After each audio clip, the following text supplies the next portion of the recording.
Here's a game with Anand playing the black pieces, and we'll see how both players use power moves to maneuver around the board and try to control their opponent.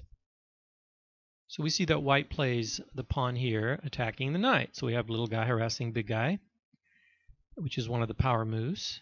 And that move allows the knight to attack the queen, which is power move number 2. Chess is very much like the maneuvering with the power moves is very much like the rock, paper, scissors game, the Chinese game, where you're looking for a move which is one stronger move than the previous move your opponent made, which I call the Chicago way in the power move principle part of the book. So now black is attacking the queen. And the queen must run. And now we see that the knight is undefended. So the queen is attacking the undefended knight. Every move is a threat. The queen defends the knight and at the same time attacks white's undefended knight, which is power move number 3. The knight in turn, rock, paper, scissors, the queen. Slides over and attacks the queen. And now the queen runs here. Now this is a very interesting move because on the surface it looks like white can simply capture the knight. But this was actually a preparation for power move number 1, which is check, which would lead to checkmate. If white captures the knight, then the queen can slide here with check. And because the back rank is weak, the king has no escape squares, the rook would capture the queen, and this rook would capture, and it would be checkmate. So white sees this and blocks with the knight. And now the knight is being threatened. So the knight runs and at the same time attacks the rook, little guy harassing big guy. And now again, white has a superior counterattack, a Chicago way move, and attacks the queen. Says, you want my rook? I'll take your queen. Which simultaneously attacks the undefended bishop on e7. The queen slides back, getting out of the way, and now the rook is still under attack. And at the same time, you see that this knight move is a very clever move, and this is how I describe in the book how you maneuver around the board with power moves. The knight is not only attacking the rook, the reason it was such a strong move because it was also a preparation for attacking the queen. So now we see that the rook gets out of the attack, but fails to see this vicious threat of attacking the queen, because not only is this a preparation for attack on the queen, but it's a preparation for check, which is one step ahead. It's a stronger move.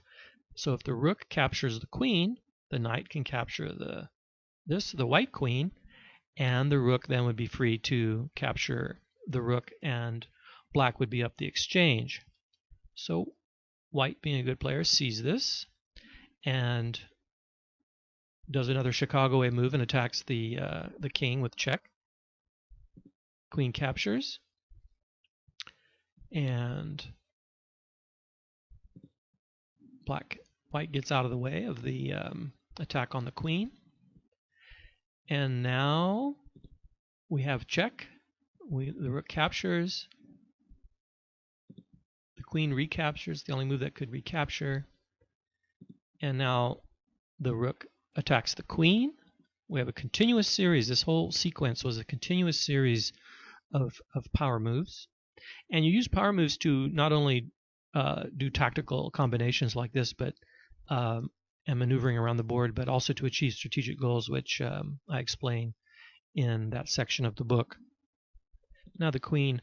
Okay, so the rook blocks, and this is a really cool. This is a very, very cool move. But you look for. You're able to. I explained that the power moves are the pre-tactical moves and the pre-strategic moves actually. So you use them to play with force and to find these things. This is how these great players like Anand find these moves. So the knight can actually check the king here, and either way that white decides to capture, it's better for black. So if the knight checks the king, which is threatening the rook as well, so he would win the rook if he does nothing, if the king simply moves. If the pawn takes, and of course if the queen takes, then the rook can capture and we're up the exchange again.